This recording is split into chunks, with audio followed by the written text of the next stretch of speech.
തൃശ്ശൂരിലേക്ക് വീണ്ടും സ്വാഗതം. സുരേഷേട്ട, അത് നമ്മുടെ ബസ്സാണ്. തൃശ്ശൂർ മാജിക് FC-യുടെ ബസ്സാണ്.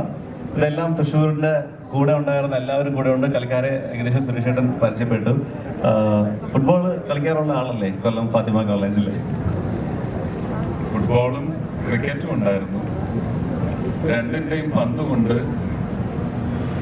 എവിടാ ഏറോ ഒരു കിക്കോ കൊണ്ടതിന്റെ ഭാഗമായിട്ട് നിർത്തി ഓടിപ്പോയ ആളാണ് അല്ലേ? പ്രാവശ്യം സ്റ്റമക്കിനാണ്. അത് ഫുട്ബോളാണ്. ഞാൻ കളിക്കുകയായിരുന്നില്ല, സൈഡിൽ നിന്ന് എന്താണ് ഈ ചിയ ബോയ്സിന്റെ കൂട്ടത്തിലുണ്ടായിരുന്നത്.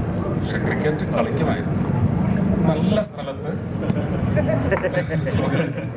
ഒരു ബോള് വന്ന് പതിച്ചതിന്റെ പേടിയിൽ അന്ന് വിട്ടിട്ടുണ്ടായിരുന്നു.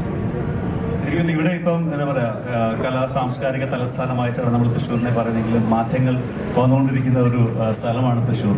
അപ്പം എന്താ പറയുക, ക്രിക്കറ്റിനെക്കാളും ഏറ്റവും കൂടുതൽ ഫാൻസ് ഉള്ള ഒരു സ്ഥലം കേരളമാണ്, പ്രത്യേകിച്ച് ഫുട്ബോളിൽ. അപ്പോൾ തൃശ്ശൂരിലെ ഈ ഒരു ടീം 6 ടീമുകളാണ് നമ്മുടെ ഇത്തവണത്തെ ഈ ഒരു ലീഗിൽ ഒഫീഷ്യലായിട്ട് ഉള്ളത് നമ്മുടെ കേരളത്തിൽ നിന്ന്. അപ്പോൾ തൃശ്ശൂരിൽ നിന്നൊരു ടീം വരുന്നു. അപ്പോൾ സുരേഷ് ചേട്ടൻ കൂടെ ജസ്റ്റ് അതിനൊരു ഊർജ്ജം പകരാനായിട്ട് വരുന്നു എന്നുള്ളതൊരു ഡിഫറെൻറ്റ് ഇതാണ്.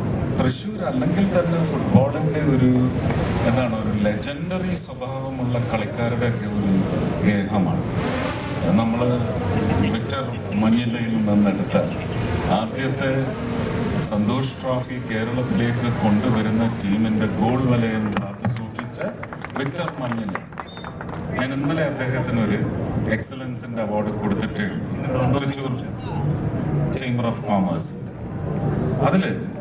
അതിന്റെ ഒരു പ്രസന്റേഷനിൽ ഞാൻ കണ്ടു ഒരു എന്താണ് ഒരു ഗോൾ പോസ്റ്റ് വൈഡ് ലീഗ്. ഇങ്ങനെയാണ് പോകുന്നത്. പന്ത് കാണിയാൻ വേണ്ടി പോകുന്ന ഒരു പോക്ക് കണ്ട് അന്തം വിട്ടുപോയി. ചില എക്സലന്റ് ക്യാച്ചസ് എന്ന് പറയുന്നത് നമ്മൾ ക്രിക്കറ്റില്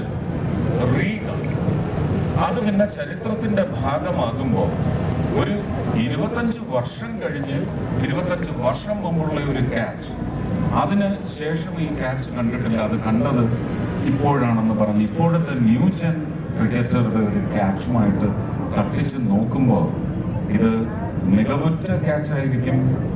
ഇപ്പൊ ചിലപ്പോൾ തിളക്കം കുറച്ച് കൂടുതൽ ക്രിക്കറ്റിന്റെ ഒരു ആസ്വാദന വലയമെന്ന് പറയുന്നത് വളരെ വിപുലമായി പോയതുകൊണ്ടും പുതിയ ജനറേഷൻ ക്രിക്കറ്റിലേക്ക് കൂടുതലായി വന്നതുകൊണ്ടും ഈ തിളക്കവും അതുപോലെ തന്നെ വർദ്ധിക്കുമെങ്കിലും ഇത് 25 വർഷം മുമ്പുള്ള ക്രിക്കറ്റിന്റെ കോച്ചിങ്ങോ ട്രെയിനിങ്ങോ കൊണ്ട് സ്വാംശീകരിച്ച ഒരു തിളക്കത്തിന്റെ തുടക്കമെന്ന് പറയുമ്പോൾ നമ്മൾ ആ ലെജൻസിനെ എല്ലാം നമിക്കേണ്ടി വരും.